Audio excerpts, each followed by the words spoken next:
The rain pounded against the windshield as Marcus Sullivan stared at the final notice in his trembling hands. 7 days. His whisper fogged the cold glass of his 15-year-old sedan where he'd retreated to read the eviction letter in private, away from his children's innocent eyes. Inside their small apartment, 8-year-old Lily was having another asthma attack, the wheezing audible even through the closed car door. The medication that would ease her breathing sat in a pharmacy bag beside him, purchased instead of paying the electric bill. "God, please," Marcus whispered, pressing his forehead against the steering wheel. His phone buzzed, his night shift manager asking if he could come in early. Again. The calluses on his hands had barely healed from yesterday's construction work, and he still had 4 hours at the convenience store before he could even think about sleep. The landlord's words from that morning echoed in his mind. "I don't care about your sob stories, Sullivan. Business is business." The man's expensive watch had glinted under the hallway light as he tapped the calendar on his phone. 7 days or you're out. Marcus glanced at the photo taped to his dashboard. Lily and 10-year-old James at the beach last summer, before their mother had walked out, before the medical bills, before everything had fallen apart. Their smiles were the only thing keeping him going some days. He tucked the eviction notice into his pocket and grabbed the asthma medication, forcing himself to straighten his shoulders before facing his children. Inside, James was sitting beside his sister on the couch, reading her a story to distract her from her labored breathing. The boy looked up, his eyes too old for his young face. "Is everything okay, Dad?" Marcus swallowed the lump in his throat. "Everything's going to be fine," he lied, kneeling to administer Lily's medication. As her breathing eased, his phone buzzed again, his boss at the corporate office where he worked days. The text was simple but ominous. "My office. 8 a.m. tomorrow, we need to talk. I need a family, Mr. Sullivan." The words hung in the air of Elaine Winter's corner office as Marcus stood frozen, the termination papers he'd expected to receive still unmentioned on her polished mahogany desk. Outside the floor-to-ceiling windows, the city sparkled 40 stories below, a world away from the eviction notice burning a hole in his pocket. Elaine's manicured fingers tapped against her coffee mug, her wedding ring conspicuously absent. "And you need money, quite desperately, I believe." Marcus felt his face flush with shame. Had she somehow learned about his 3 jobs? The eviction, Lily's medical bills. Her steel blue eyes seemed to see right through him, calculating and yet somehow hollow. "I've been watching you, Marcus. Your work ethic. Your situation." She stood, walking to a framed photo on her bookshelf, the only personal item in the sterile office. A younger Elaine smiled beside a man and teenage boy. "My husband left 5 years ago. My son won't speak to me. The board is considering me for CEO, but they're concerned about my family values image." She turned, her expression unreadable. "I'm proposing a mutually beneficial arrangement. You and your children move into my guest house. You become my personal assistant, available 24/7. Your children accompany us to company functions as my family." Her voice caught slightly on the word. "In exchange, I triple your salary, cover your daughter's medical expenses, and ensure your son's college fund." Marcus felt dizzy, the floor seeming to tilt beneath him. "You want me to pretend to be your husband?" "Partner," she corrected sharply. "A modern arrangement. Nothing physical required." She slid a contract across the desk. "Your dignity or your children's future, Mr. Sullivan. You have until tomorrow to decide." Marcus stared at the contract, thinking of Lily's wheezing breaths, of James' 2 serious eyes, of the 7 days until they had nowhere to live, of all the systems that had failed them until this impossible choice was all that remained. "You're holding your champagne glass wrong again." Elaine's whisper carried the sharp edge Marcus had grown accustomed to over the past 3 weeks of their arrangement. The charity gala sparkled around them, a sea of wealth that still made him feel like an imposter despite his new tailored suit. He adjusted his grip, feeling the weight of her expectations heavy on his shoulders. Somewhere across the ballroom, Lily and James were charming board members' wives with their rehearsed smiles, playing their parts perfectly in this elaborate charade. "Sorry," he murmured. "We didn't exactly serve champagne at the construction site." The words slipped out before he could stop them. To his surprise, Elaine's lips twitched upward. "I once drank beer from a can at a NASCAR race," she confessed quietly. "My father would have disowned me." Something vulnerable flickered in her eyes before the corporate mask slipped back into place. Later that night, After tucking the children into their beds in the guest house that still felt too pristine to be home, Marcus found Elaine on the main house's terrace, her perfect posture finally surrendering to exhaustion. She'd kicked off her heels, her stockinged feet curled beneath her on the lounge chair.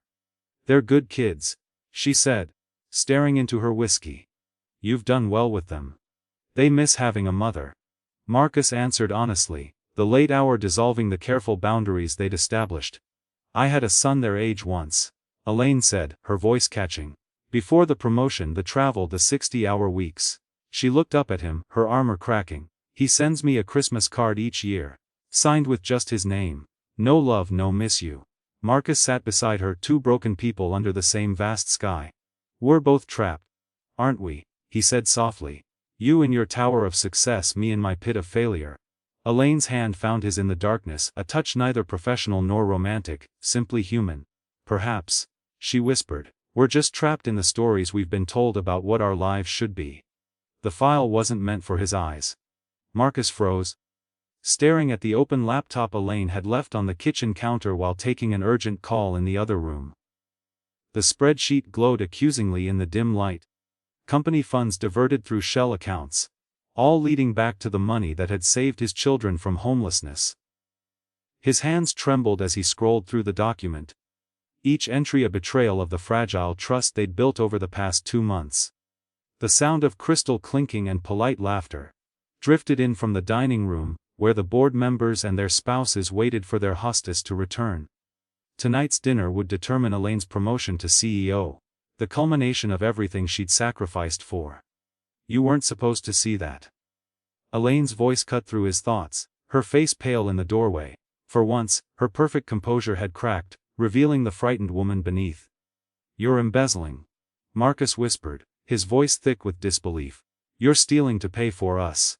"I'm taking back what they owe me," she hissed, desperation in her eyes. 20 years of my life, my marriage, my son, all sacrificed for their profits." The weight of their shared deception crashed down on Marcus's shoulders.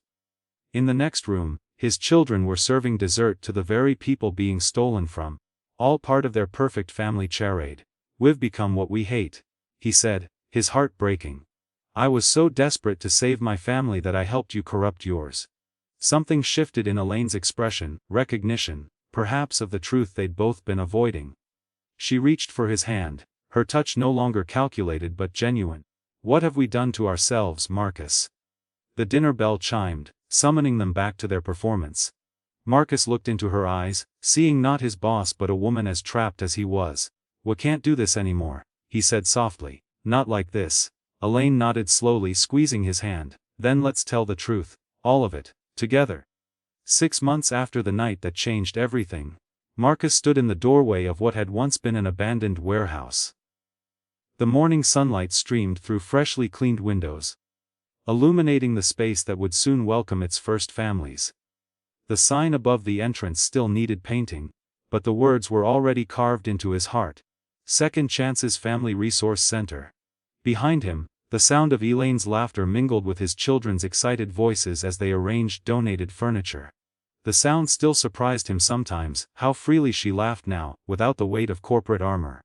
"The daycare section needs more toys," Elaine said, appearing beside him with a clipboard, and that determined look he'd come to cherish. Her designer suits were long gone, replaced by practical jeans and a simple blouse. Her hair pulled back in a ponytail that made her look younger, unburdened. The settlement money from her whistleblower case had funded this place, her final act of defiance against the system that had nearly consumed them both. "The job counseling office is ready," Marcus replied, taking her hand naturally, their fingers intertwining without hesitation. First appointment scheduled for Monday. His construction skills had found purpose here, rebuilding not just walls but possibilities. The memory of that eviction notice seemed from another lifetime now. Lily ran up to them, her breathing clear and strong, no longer limited by medication they couldn't afford. "Dad, Elaine. James and I finished the reading corner." Her eyes shone with the pride of contribution, of belonging to something genuine. Later, as the 4 of them sat on the front steps sharing sandwiches, a young woman approached hesitantly, a toddler on her hip and exhaustion in her eyes, the same desperate look Marcus had seen in his own mirror not so long ago. I heard you might be able to help, she said softly. Elaine stood first, extending her hand with the warmth of someone who understood. You've come to the right place, she said, as Marcus rose beside her, their shoulders touching. We know exactly what you're going through. In that moment, standing together in the sunlight, they weren't defined by what they'd lost, but by what they'd found, the courage to build something honest from the ruins of broken systems. The journey from desperation to dignity isn't always a straight path. Sometimes it takes losing everything to discover what truly matters. Marcus and Elaine found their way not by escaping their challenges, but by facing them together with honesty and courage. Their story reminds us that even in our darkest moments, connection can be the light that guides us home. Sometimes the families we choose become the foundation for healing the wounds we never thought would mend.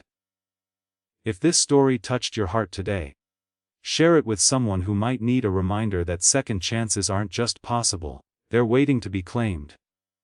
The greatest transformations often begin in our most vulnerable moments.